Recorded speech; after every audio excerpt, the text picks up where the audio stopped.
Welcome to the EVready Podcast, featuring industry leaders and their perspectives on electrification, hosted by EVready Energy.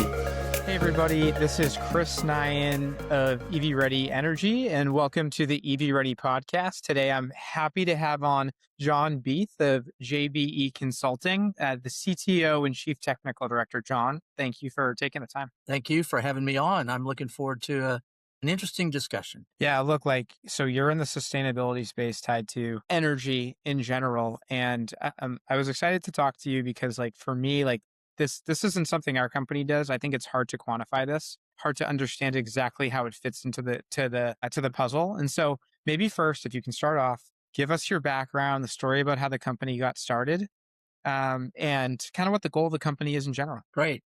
Well, I tell people I'm a recovering process engineer. I started off thinking I was going to go build all interesting kinds of things, went to work in a refinery and found out that the junior people on the totem pole ended up getting to be the ones to design equipment that wasn't actually going to be installed because they were the low man on the totem pole and the process was going to kill their project. So did that for a while and decided engineering wasn't necessarily where I wanted to hang my hat long term. So I got convinced that environmental might be a thing. And back in the day, it's where they used to send people when they made some mistake on the unit. And for punishment, we put you in environmental. Well, a lot of things have changed since then. So from that point, sort of fast forward a long ways, I left the oil company where I worked. I went into an environmental consulting company and was with them for about 18 years. And at some point, the company decided that sustainability wasn't necessarily going to be the future for them. And so they pushed me out the door because that's something I really wanted to do. And now they're billing themselves as one of the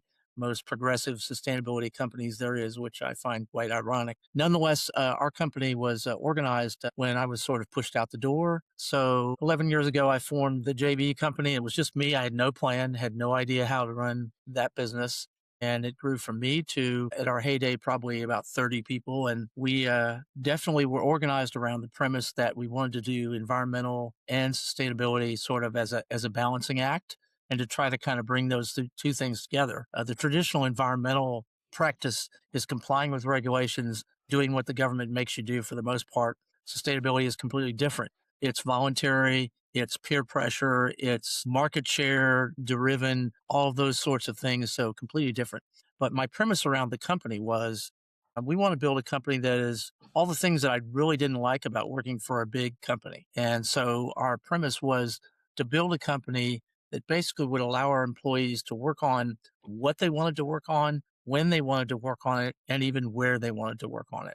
And so one of the things that we did that was, I think, pretty revolutionary at the time was we decided we would pay our employees by the hour. And so every single employee besides me is paid by the hour, even though many of them are senior engineers. And the idea here is that in the traditional environmental workspace, you get paid for 40 hours, but they secretly want you to work 60, and the company puts all that extra money in their pockets. And instead, our people work the number of hours that they want to work, and they get paid for every hour. And if they work overtime, they get paid overtime. So very unique. And also, how many hours you want to work? Do you want to work 20 hours a week? Okay. And guess what? We have benefits for you. We define our employee status to be full-time starting at 20 hours. No one was doing that back in the time when we were organized. And it was really a powerful attractor for us. And that's kind of one of the things that got us going. So that's a long answer to a short question. Well, tell me a little bit about, so I like how you differentiated environmental to sustainability. So what drives the market today? Is it one or the other? And is it state regulation? I'm guessing it's not federal regulation. Well, first of all, it's a global economy. So one of the things that many of our clients deal with is that, yeah, there's the US and the things that are going on there, but there's Europe and there's Asia. And if your company intends to market products from there or receive raw materials from there, then you have to be conscious of the regulations today and the ones as they are coming into play. So back to your question, are the states picking up the ball and doing the things that the feds are not doing? Well, I think it depends on the topic area. In some cases, yes. In some cases, even more progressively. In other cases, well, no, they really aren't. So it's a mixed bag. But what's driving the marketplace in sustainability, and has for a long time really, is not so much the regulations. It's the peer pressure. It's what are the other companies doing? that have a strong social conscience. And if I'm going to compete with them and grab a portion of market share, then I'm going to need to see what they're doing, benchmark against that, and decide if I want to do those things and if they're important enough to me that they might actually give me market share. Got it. And is there a specific vertical that's making these decisions faster than others? You mean in terms of, say, the industry sector Yeah, yeah. Like perspective? who's doing this? Who isn't doing this? Yeah.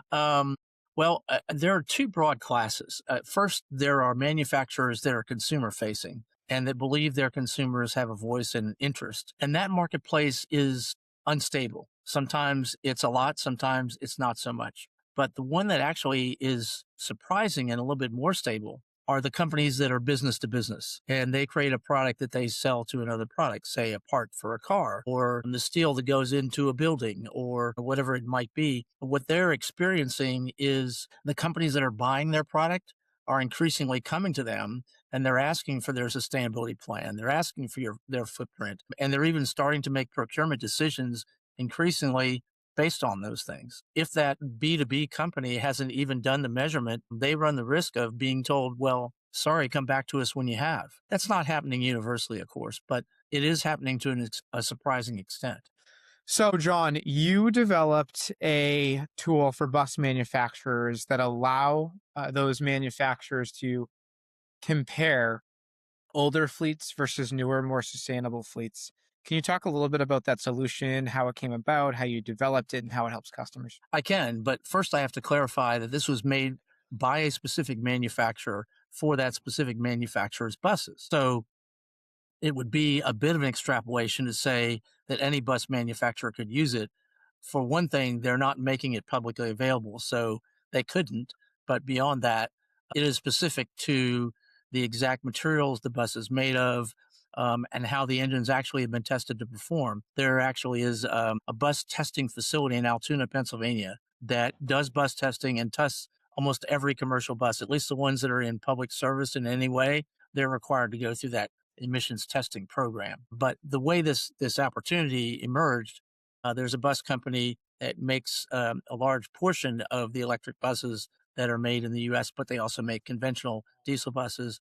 They do transit, they don't do school buses. So you'll see these in cities and universities and other places. So the manufacturer came to us as part of some other project work we were doing and said, hey, we have this vision to create this tool for you. And the manufacturer is actually Gillig. They're pretty proud of their buses and they're proud of the way this tool is being used. And it's used with their customers internally, not to compare them to other bus manufacturers, but instead to compare their own fleet options. Hey, I'm thinking about buying a new fleet.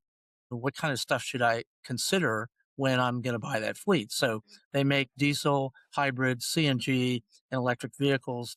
And it's depending on where you are, there can be a different decision as to what your fleet might need to be. So this tool allows them to play what if and say, well, I have 18 diesel buses now, and I'm going to buy 16 electric buses and 2 CNG buses.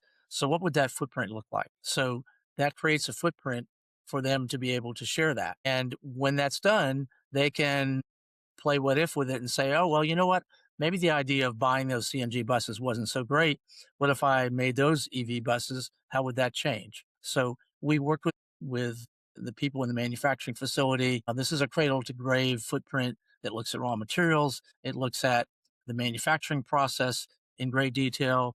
It looks at the use phase and then even the end of life when you scrap out what's left of the bus at the end of its useful life. So that was quite a project. We learned a lot from it, and we learned what mattered and what didn't. And that's the most important reason why you do those things, is not just to make those comparisons, but to be able to crawl inside the process and say, well, what are my opportunities? Is it really the raw materials? Is it the manufacturing plant? What can I do about the use phase? All those things are important, and we learned a lot about each of those. Now, how do you transition such customization to your business and doing the same thing with other customers in the future? Yeah, that's a great question. I mean, obviously, we own the rights to all the things that we buy collaboratively with our clients, which is to say, clients can do whatever they want with it.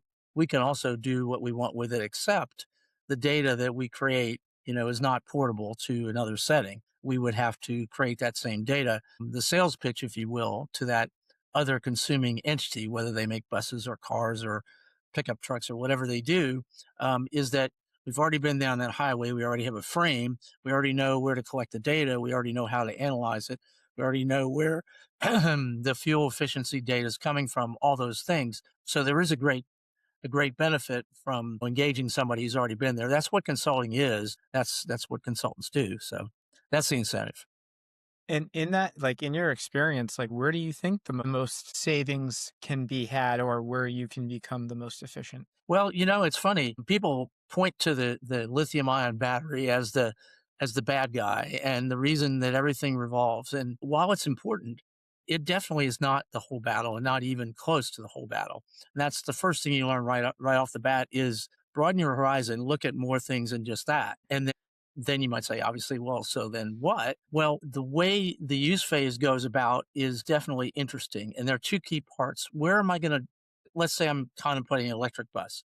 Where am I going to drive that electric bus? Well, depending on the grid, that electric bus may be a great choice, say if I'm in West Virginia. But if I'm driving that bus in California and the place where I live, the grid is actually pretty good. While it's a good choice, it's not going to save the company or the country near as much carbon as it would in a place where the grid is somewhere else, right? So you have to decide kind of what that is. The other part that's really important is temperature. And a lot of people don't really think about this. And this effect is even more pronounced with cars. So in an internal combustion engine, when you're driving the car, you have the benefit of the heater. And that heater is powered by leftover heat energy from the combustion process. When you have an electric vehicle, you don't have that. So if you want to heat that passenger compartment, and who wouldn't, you're going to need a slice of that battery energy to do that heating. So right off the bat, and view that as a tax. It's not a reason not to drive your bus,